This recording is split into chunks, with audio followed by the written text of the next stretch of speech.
The forest was silent, too silent.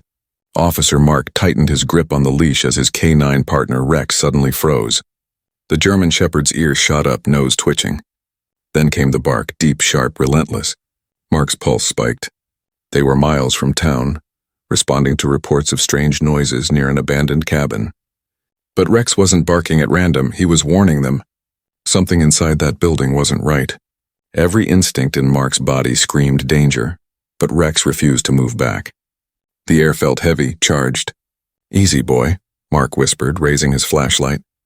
What they found inside that dark wooden structure would leave even the toughest officer speechless, and turn a quiet patrol into the most horrifying night of their lives. Before we start, make sure to hit like, share, and subscribe. And really, I'm curious, where are you watching from? Drop your country name in the comments. I love seeing how far our stories travel. The call came in just after dawn. Officer Mark Jensen was halfway through his morning coffee when the radio crackled to life. "Dispatch to Unit 3A. We've received a report from a hiker about strange noises coming from the northern forest area near Hollow Creek. Possible illegal activity. Proceed with caution." Mark straightened immediately. Hollow Creek. The name alone carried a weight of unease. Locals rarely went near that part of the woods. Stories of abandoned hunting cabins, missing campers, and eerie lights had surrounded it for years. The kind of talk officers brushed off but never fully ignored. "Copy that," Mark replied, setting his cup aside and glancing down at his partner, Rex, a seasoned German shepherd with sharp eyes and a sense of duty that had saved lives more than once. The dog tilted his head, alert, as if he already sensed the tension in the air. Minutes later, the police SUV rumbled down a narrow dirt trail, tires crunching against dried leaves. The forest grew denser with every turn, sunlight struggling to pierce through the canopy. Mark rolled down the window. The smell of damp earth and pine filled the air. Somewhere deep inside, the sound of birds faded, replaced by a hollow stillness that made his stomach tighten. Rex shifted restlessly in the back seat, ears twitching, tail low. Not aggressive, but uneasy. Mark noticed. "You sense something, don't you, boy?" he muttered. Rex gave a low whine in response. Finally, the SUV came to a stop at the trail's end. Beyond that point, only thick trees and silence stretched ahead. Mark stepped out, clipped Rex's leash, and scanned the surroundings. A faint path barely visible led deeper into the forest. He turned on his body cam. The forest swallowed them whole as they started forward, every step sinking into soft soil, every rustle amplified by the quiet. Then in the distance, Mark spotted it. Tire tracks leading somewhere off the main trail. Fresh ones. Someone had been here recently. Rex sniffed the ground, his posture changing, alert, focused, ready. Mark followed his gaze, and that's when he saw it. A dark wooden structure half hidden by trees standing where no building should have been. The forest closed in around them like a living shadow. Every step Mark and Rex took seemed to echo louder than it should have, swallowed by the eerie hush that hung in the air. Even the wind refused to stir the leaves. The further they went, the more Mark felt the weight of isolation pressing down on his chest. He had patrolled dozens of rural areas before, but this one was different. The silence wasn't natural. It felt aware.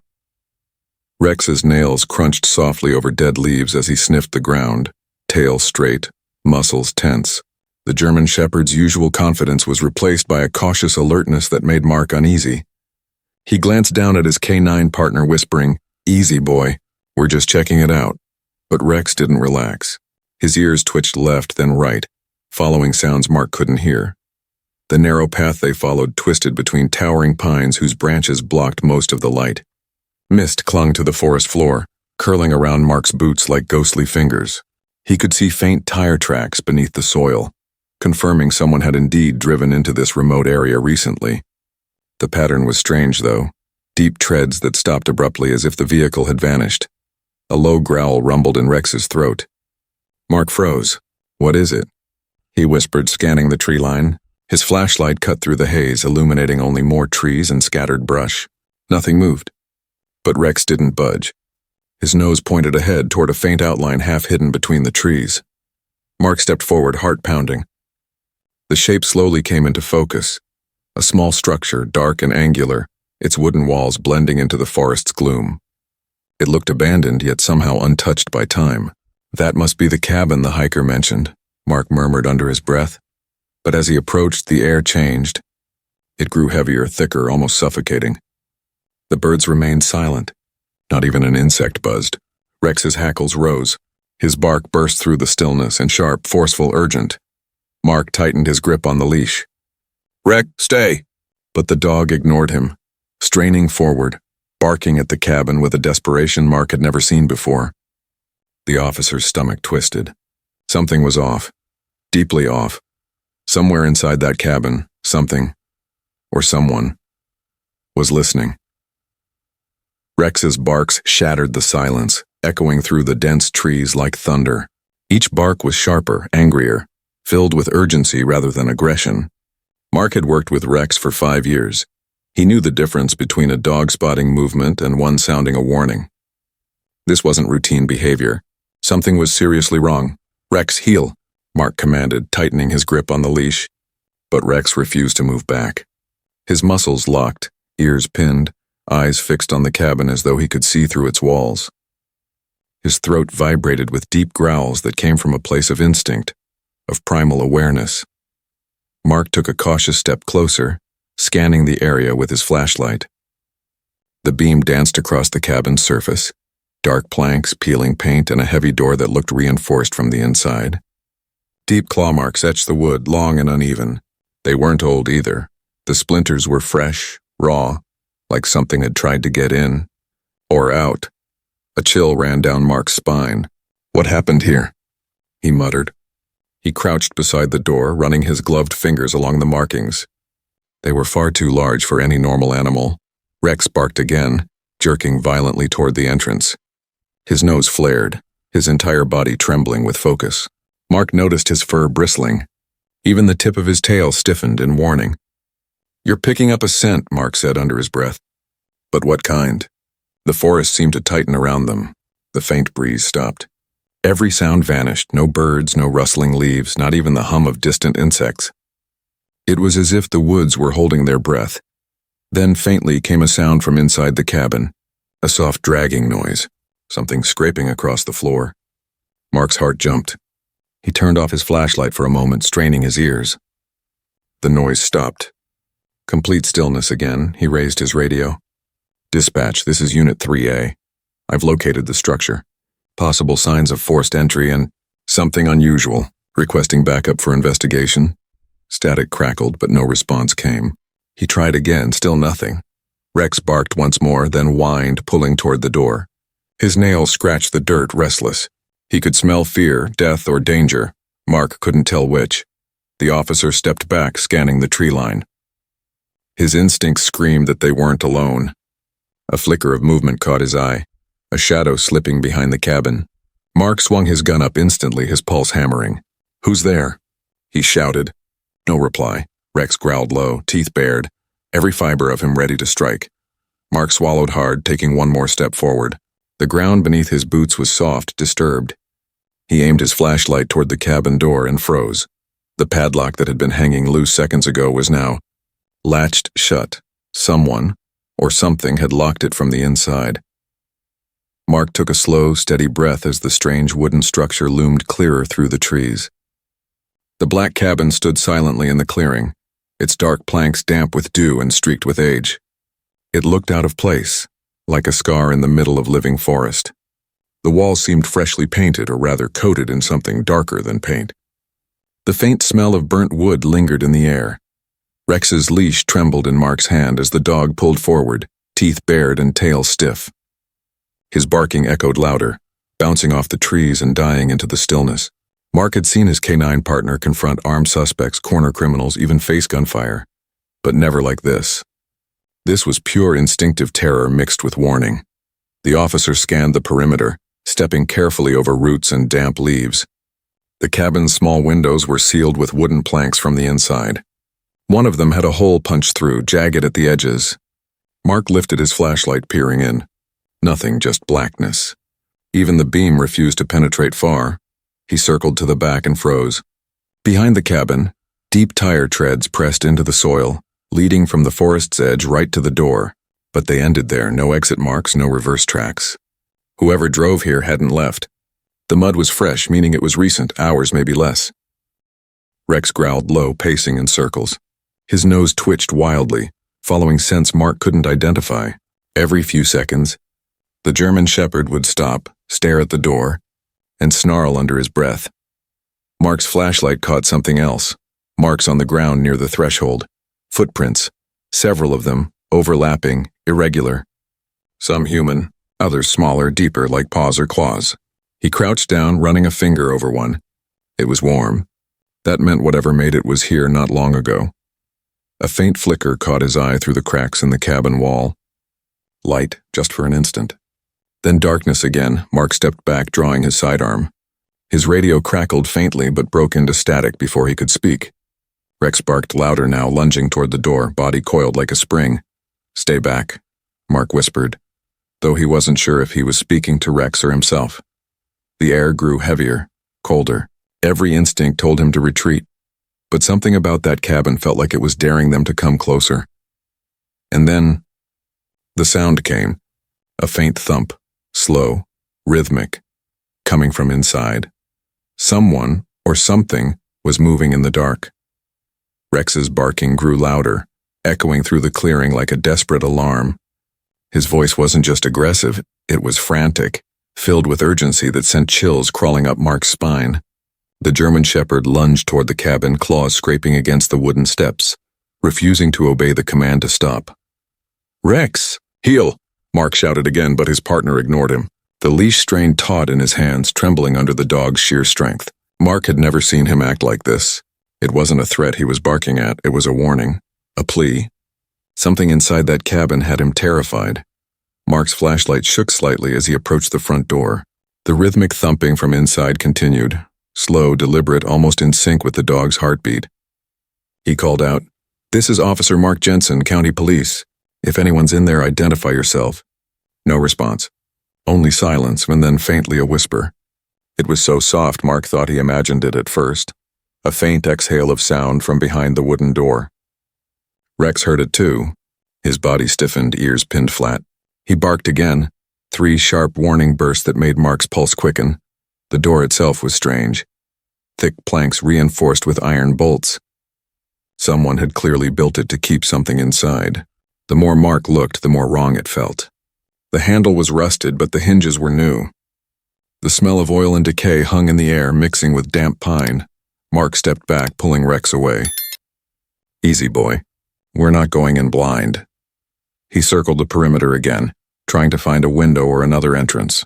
Rex followed, whining now, still tense but quieter, like he knew what was waiting but couldn't explain it.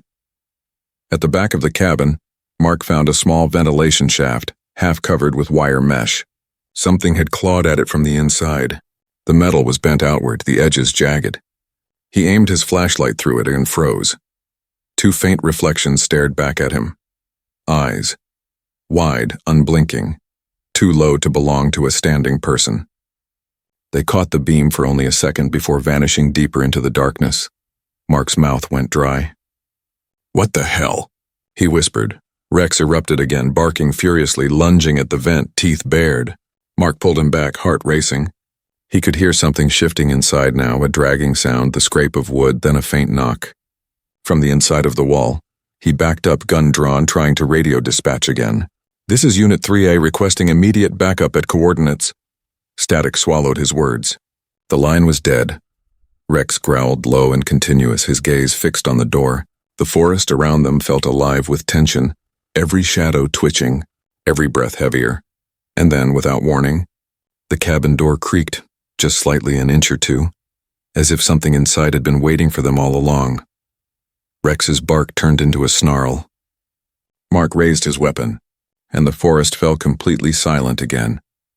Mark's breath fogged in the cold air as he steadied his flashlight, trying to calm his racing pulse.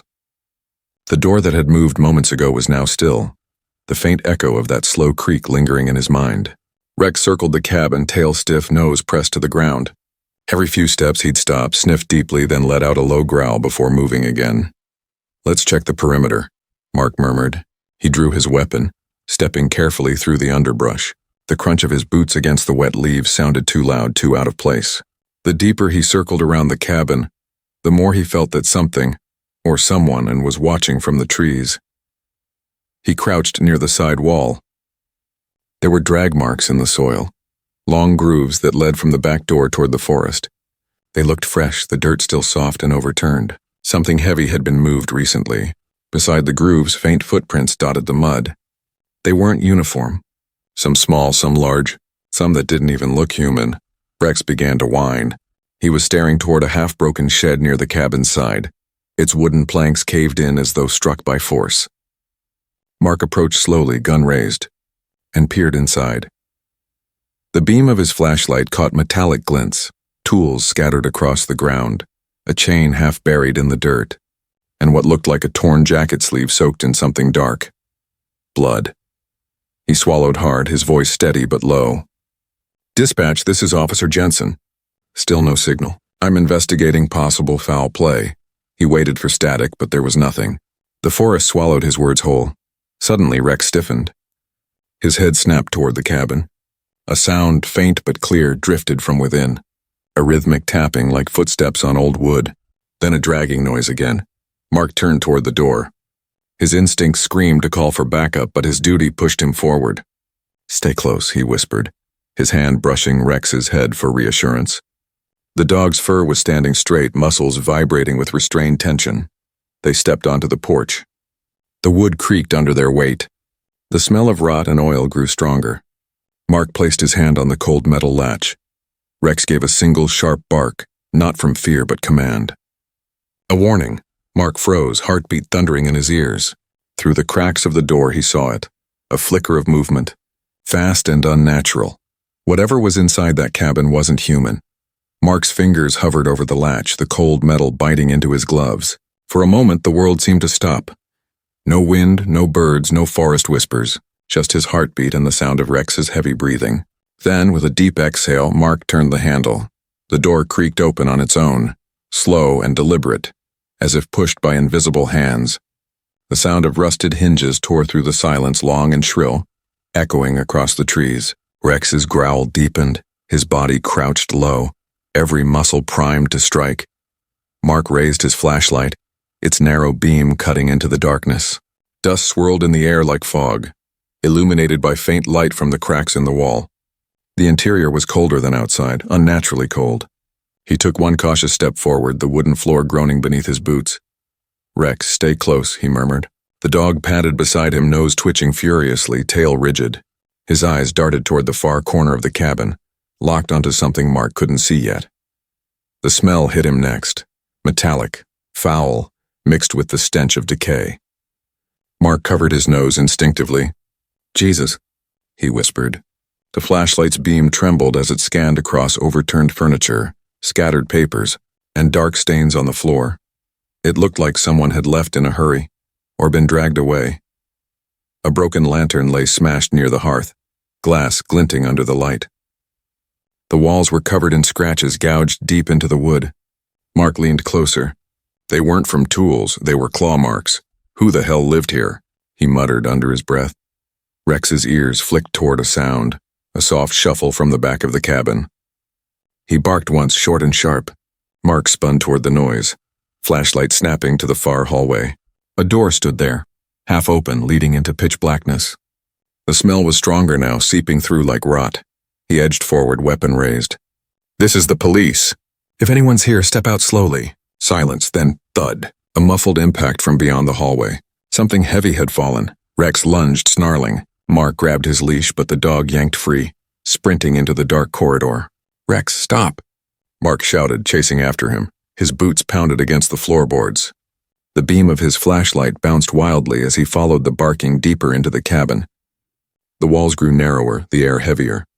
The barking turned frantic, echoing off the wooden walls like distant thunder. When Mark finally caught up, Rex was standing before another door, smaller, metal, with a handle streaked in something dark. He barked and scratched furiously at the edges, his tail stiff, his body vibrating with urgency. "Hold on, boy," Mark said, catching his breath. He aimed his flashlight at the door, and that's when he noticed it. Beneath the frame, a faint light flickered, and a cold draft seeped through. There was another room below. Mark crouched and brushed away the dust on the floor, revealing metal hinges built into the planks. A hidden hatch. Rex let out a low, rumbling growl, teeth bared. Mark's throat tightened. Whatever was beneath them, whatever Rex had found, wasn't meant to be discovered. And still his trembling hand reached for the latch. The hatch creaked open with a long, metallic groan, revealing a narrow staircase descending into darkness. A wave of cold, damp air hit Mark's face, sharp, earthy, tinged with something rotten. Rex growled low, his nose pressed toward the opening. The smell alone was enough to make Mark's stomach twist. He aimed his flashlight down the narrow passage. The beam illuminated rough wooden steps slick with moisture, and walls lined with old stone. "What the hell is this place?" he whispered. It didn't look like a normal basement, more like a tunnel carved out by hand. Rex barked once, impatient, then began descending before Mark could stop him. "Rex, wait," Mark hissed, but the German Shepherd ignored him, his instincts pulling him forward. With no other choice, Mark followed, gun drawn, his boots creaking against the damp steps. Each step deeper made the air thicker, heavier, a suffocating mix of mold and metal. The faint drip of water echoed somewhere below. When they reached the bottom, Mark's flashlight cut through a low-ceilinged chamber filled with shadows. The sight made his pulse quicken. It wasn't just a basement. It was a lab. Rusting cages lined the walls, their metal bars bent and smeared with dark stains. Tables were cluttered with old instruments, syringes, scalpels, glass jars clouded with murky liquid. Some held bones, others held things Mark couldn't recognize. "Dear God," he breathed. The faint hum of an old generator buzzed in the background, flickering a single bulb that hung from the ceiling. Its light pulsed irregularly, revealing fragments of a story that didn't belong here. On one of the tables lay a stack of papers soaked through with moisture. Mark picked one up carefully. Faded diagrams, hand-drawn notes, and what looked like anatomy sketches of animals. But they weren't normal animals. They were altered, twisted, something between human and beast. Rex's bark broke the silence, sharp and echoing. He stood rigid in front of one of the cages at the far end. Mark's flashlight followed his gaze and froze. Inside the cage, something moved, slowly. At first, it looked like a pile of rags. Then it shifted again, revealing fur in a matted, dirty, trembling. A dog, or what used to be one. Its eyes glowed faintly in the beam, reflecting terror and pain. "Easy there," Mark said softly, lowering his gun. He knelt closer, heart pounding. The creature whimpered, a weak, broken sound that clawed at his chest. Its body was scarred, one leg twisted unnaturally, patches of fur missing. Rex whined quietly, tail low, ears flattened. He wasn't barking anymore, just watching, eyes full of recognition. Mark reached toward the latch of the cage but stopped. A low dragging sound came from the tunnel behind him. Something else was down there. Something moving closer. He aimed his flashlight toward the sound, the beam slicing through the dark corridor. For a split second he saw movement, a flash of skin, a hand, then nothing. The light flickered. The bulb above them dimmed. Rex's growl deepened, low and steady. Mark's heart pounded. Whatever was in this underground chamber, it wasn't just an old experiment. It was alive, and it had just realized it wasn't alone anymore. The faint hum of the flickering bulb above them cast jagged shadows across the stone walls. Mark's flashlight trembled slightly in his grip as he swept it across the room again. The beam caught cages stacked in rows, surgical tables, and broken jars leaking cloudy fluid onto the floor.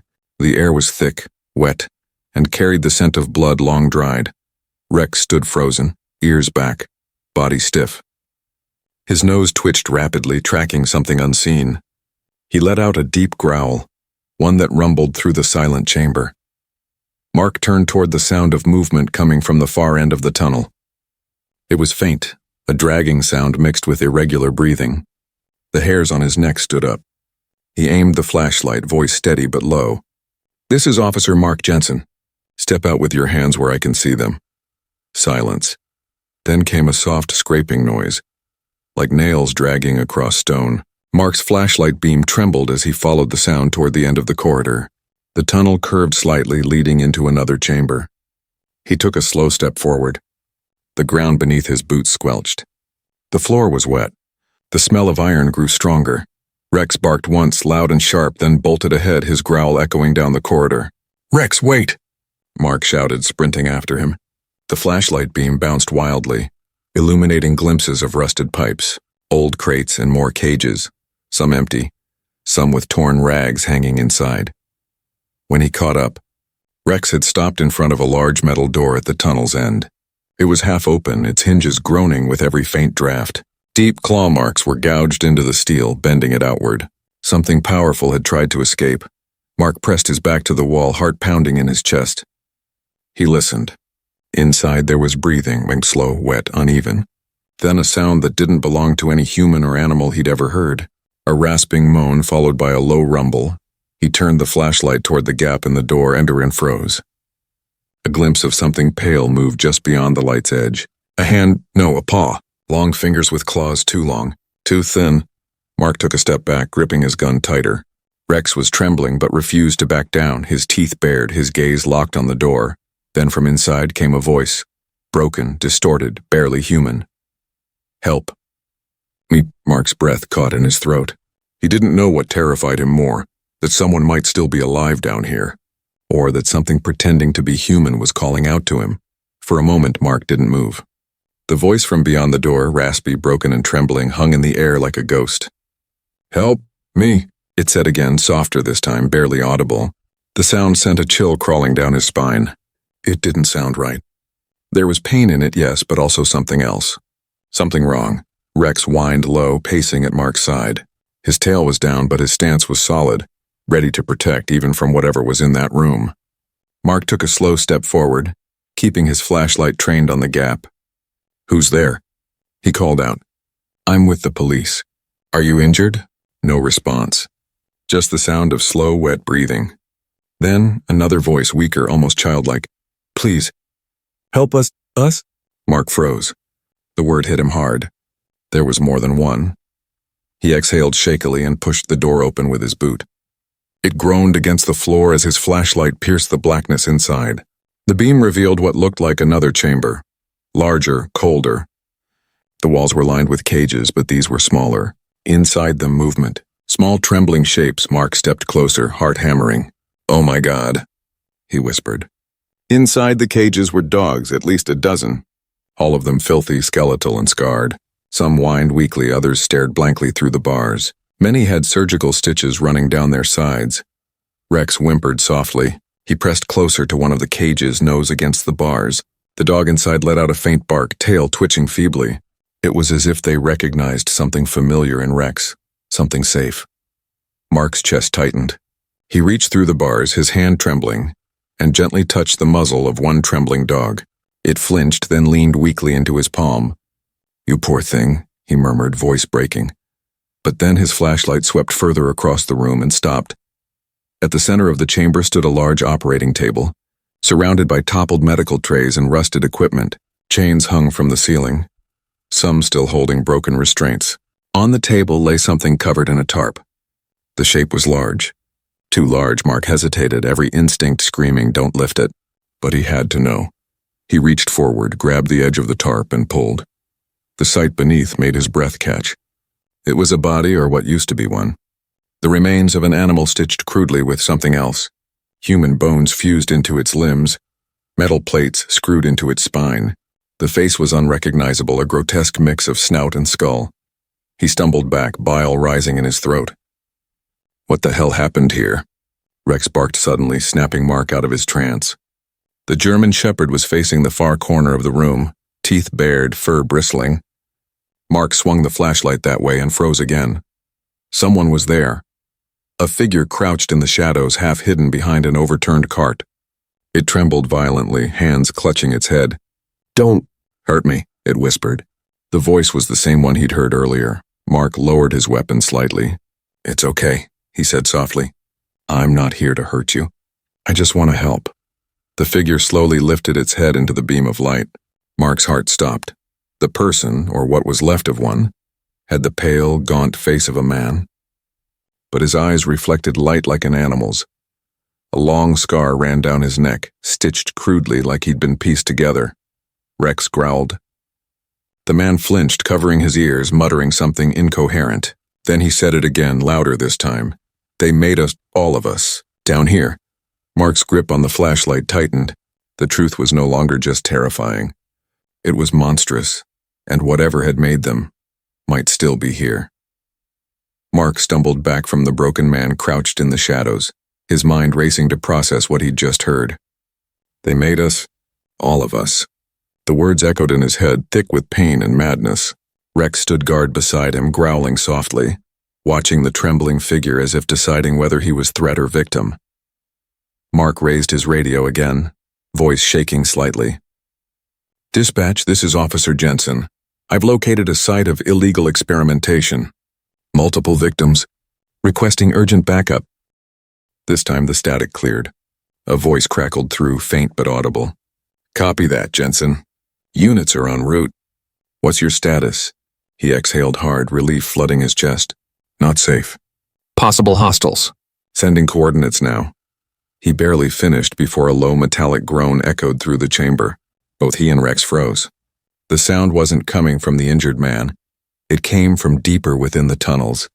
A heavy door somewhere down the corridor creaked open, followed by the unmistakable sound of chains dragging. Rex's ears shot up, body rigid. His growl deepened into something primal. Mark gritted his teeth. "Stay calm, boy." He turned his flashlight toward the sound, but the beam flickered weakly. Shadows shifted on the far wall, moving in unnatural rhythm, like something crawling just out of view. The man on the ground began to shake violently, clutching his head. "It's coming," he whispered. "They always come when the lights start to die." Mark crouched beside him. "Who's coming? Who did this to you?" But the man just wept. "Not men," he said, rocking back and forth. "They were never men." Before Mark could ask more, voices shouted above ground. Backup had arrived. The sound of boots crunching outside the cabin reached through the open hatch. "Jensen, you down there?" "Down here," Mark yelled, his voice echoing. "Be careful, it's not safe." 3 officers appeared at the top of the steps, flashlights cutting through the gloom. Their relief was brief. The instant they entered, the air grew colder. One of them gagged at the smell. "What the hell is this place?" one murmured, eyes wide at the cages. Mark didn't answer. He could feel it too, a pressure in the air like something massive was about to move, and somewhere in the darkness ahead something did. The air shifted, heavy, electric, alive. Every officer in the underground chamber felt it before they heard it, that deep guttural rumble from the far end of the tunnel. Rex's body stiffened instantly. His tail lowered, his lips curled back, teeth glinting in the weak light. Mark raised his weapon, flashlight trembling slightly. "Everyone stay sharp," he ordered, his voice low but firm. The backup officers spread out, forming a semicircle near the center of the lab. One of them, Officer Ramirez, swept his light toward the far corridor. "What's down there?" he whispered. Before Mark could answer, the generator flickered and went out. Darkness swallowed the chamber whole. The only sound was the distant dripping of water and the quickening rhythm of their own breathing. Then something moved. A scraping, sliding sound, fast and heavy, rushed along the floor. One of the officers spun around. "Contact, left side," he shouted, firing a burst of light from his flashlight. For a split second they all saw it. A pale shape, hulking, contorted, crawling on all fours. Its limbs were too long, its movements jerky like a puppet being pulled by invisible strings. Flesh gleamed wet in the light before the creature darted back into the shadows impossibly fast. "Eyes on it," Mark barked. "Rex, heal!" But Rex didn't listen. He lunged forward, barking furiously into the dark. His voice echoed like a battle cry, piercing the suffocating silence. The creature hissed, the sound inhuman, reverberating through the tunnels. Then came the thud of something massive slamming against the wall. Dust fell from the ceiling. "Ramirez, light on it," Mark shouted. Ramirez swung his flashlight up just as the creature dropped from above, its silhouette filling the beam. For a heartbeat, it was right there. A twisted fusion of human and animal, eyes reflecting like a predator's, jaw distended in a snarl. Gunfire erupted. The chamber exploded in light and chaos. Bullets hit walls, sparks flying. The creature shrieked, a horrifying, guttural sound that rattled the air. It leapt sideways faster than anything natural and vanished behind the operating tables. "Fall back," Mark yelled, dragging one of the officers behind cover. "Keep eyes on it." Rex barked again, closer now. His growl rolled low, deadly. Then, without warning, he lunged into the dark, teeth flashing. There was a clash, a violent, echoing struggle. The sound of claws scraping against concrete. "Rex!" Mark shouted, panic cutting through the chaos. He ran forward, flashlight darting wildly. The beam caught a horrifying sight. Rex locked onto the creature's arm, refusing to let go. The beast thrashed violently, slamming him against the wall, but the dog wouldn't release his grip. "Hold on, buddy." Mark raised his weapon, waiting for a clean shot. The creature turned, its pale face snapping toward him. Eyes yellow, intelligent, furious, it lunged. Mark fired. The blast echoed, and the creature reeled backward, crashing into a steel table with a metallic shriek. Rex stumbled free, panting hard, blood streaking his fur. For a moment, the room fell still again. Smoke drifted through the air. The backup team regrouped, weapons aimed, breaths sharp and ragged. Mark stepped forward, heart pounding, flashlight steady on the unmoving body. The creature twitched once, then lay still. Rex limped toward Mark, tail low, eyes locked on the thing they'd just fought. Mark knelt beside him, pressing a hand to his partner's shoulder. "You're okay, boy. You did good." But before relief could settle, a faint sound rose again, a second growl, from somewhere deeper in the tunnels, and this one was louder, much louder. The sound of the second growl faded into the distance, echoing down the dark tunnels like a fading nightmare. The officers held their positions, weapons raised, waiting for another attack, but none came.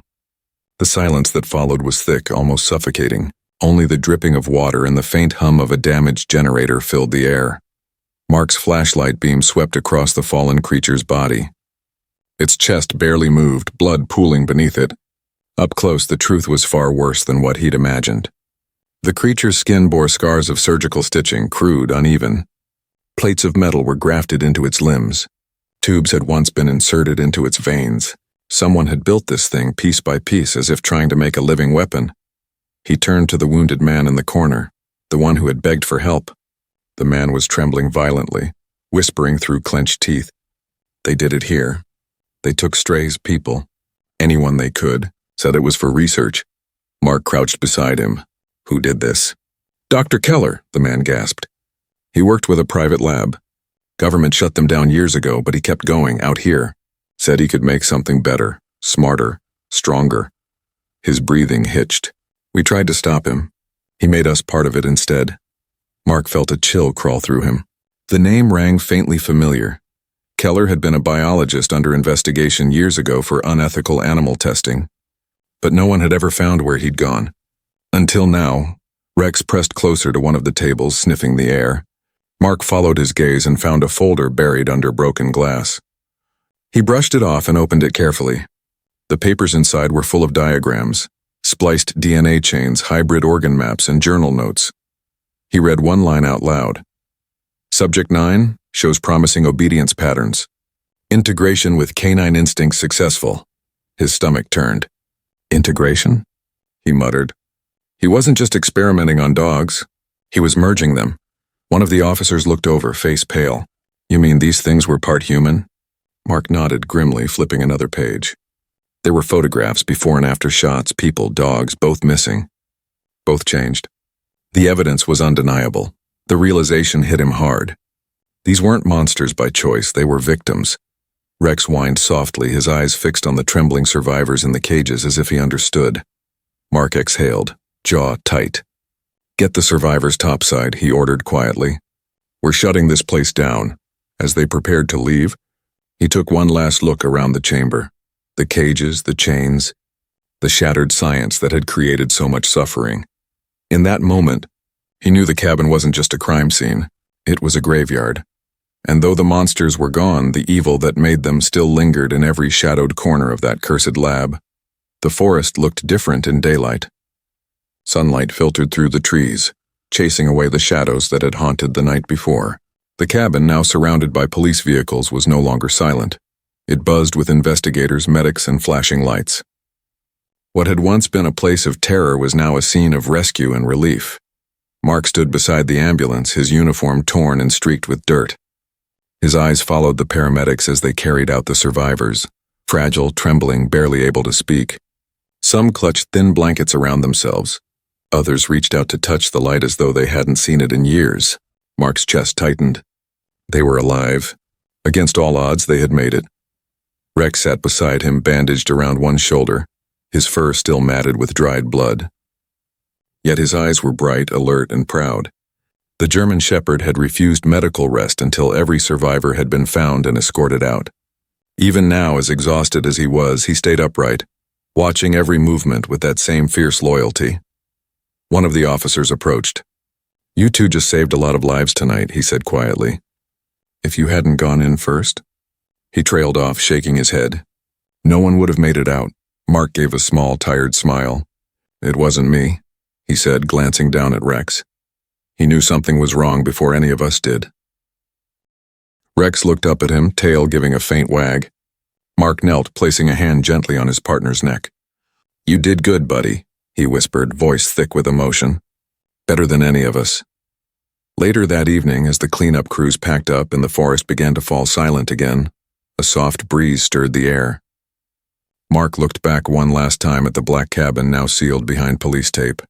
He couldn't shake the thought that Rex had somehow sensed all of it. The pain, the fear, the life trapped beneath those floors. Not just with his nose, but with something deeper. As they walked back toward the patrol SUV, the first rays of dawn broke through the trees. Rex limped beside him, head high. A quiet hero whose instincts had once again saved the day. Days turned into weeks, but the images of that night refused to fade. Mark still woke sometimes to the sound of Rex barking in his dreams, that same desperate warning echoing through the dark woods. Every time he closed his eyes, he saw flashes of the underground chamber, the cages, the trembling survivors, the twisted experiments that had no place in the world of the living. The cabin was sealed now, declared a restricted zone by federal authorities. Teams had combed the site, uncovering more evidence than anyone had imagined. Lab records, bone fragments, and even files pointing to a wider network of illegal experiments. Yet Dr. Keller, the man behind it all, was never found. The forest had swallowed him, just as it had swallowed his sins. Mark often returned to the edge of Hollow Creek on his off days, standing quietly where the police tape fluttered in the wind. The trees whispered softly, their branches swaying as if still keeping the forest's terrible secret. Rex always stood beside him, silent but alert, his gaze fixed on the spot where the cabin once stood. "You still sense it, don't you?" Mark murmured, running his hand over the dog's fur. Rex's ears twitched, his eyes narrowing slightly, not in fear, but in recognition. He didn't bark, didn't growl. He just watched, as though waiting for something that hadn't yet finished. The department later honored both of them in a small ceremony. Medals, handshakes, photographs, the kind of attention Mark had never cared for.